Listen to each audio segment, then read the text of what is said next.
Bienvenido a una pregunta práctica de SATMAS. Queremos determinar cuál de las siguientes ecuaciones define G en términos de f.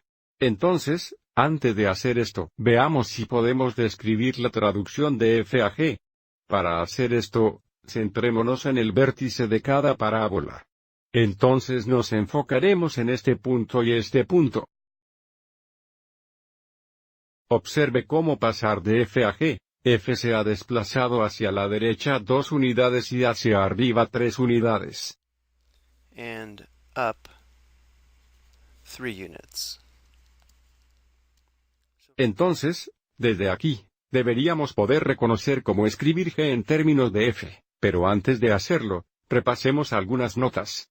Primero, para todas estas notas, C es positivo, entonces f de la cantidad x más c desplazaría f a la izquierda c unidades.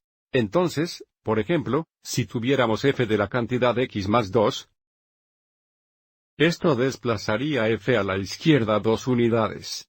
Si tenemos f de la cantidad x menos c, esto desplazará f a la derecha c unidades. Entonces, si tenemos f de la cantidad x menos 2, esto desplazaría f a la derecha 2 unidades. Entonces, si volvemos a nuestro ejemplo solo por un momento, observe cómo tenemos un desplazamiento a la derecha de 2 unidades, lo que significa que G debe tener f de la cantidad x menos 2 como parte de su ecuación. Lo que significa que podemos eliminar vid.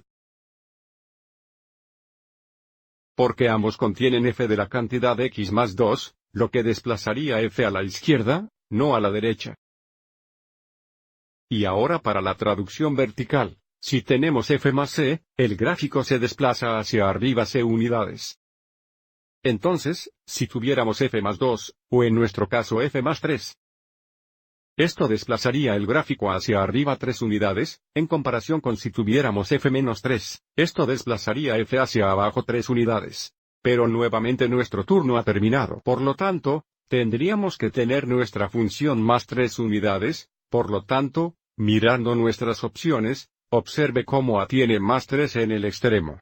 Entonces, f de la cantidad x menos 2 más 3 desplazaría la gráfica a la derecha 2 unidades de la x menos 2 en el paréntesis, y hacia arriba 3 debido a los más 3 en el extremo. Entonces nuestra respuesta es A.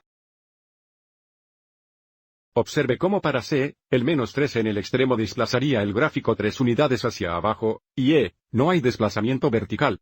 También quiero mostrar cómo podemos verificar esto en la calculadora gráfica. Lo que vamos a hacer es escribir la función básica O, y es igual a x al cuadrado en I1. Entonces presionaré igual, borraré cualquier función antigua, y presione x al segundo. Y ahora vamos a ingresar lo que creemos que la respuesta está en notación de función así, pero en lugar de f, usaremos I1. Y luego veremos si el gráfico coincide con el gráfico dado. Entonces, para acceder a I1, presionaremos bars, flecha derecha, enter, enter. Y ahora tendremos entre paréntesis, x menos 2, paréntesis, y luego más 3. Y esto debería verificar que I2 se desplazará hacia la derecha 2 unidades y hacia arriba 3 unidades desde I1. Para asegurarnos de que tenemos la ventana estándar, presione SOM 6. Entonces hay I1. Y ahí está I2. Observe cómo esta gráfica coincide con la gráfica dada, verificando que A es la respuesta correcta. Espero que hayas encontrado esto útil.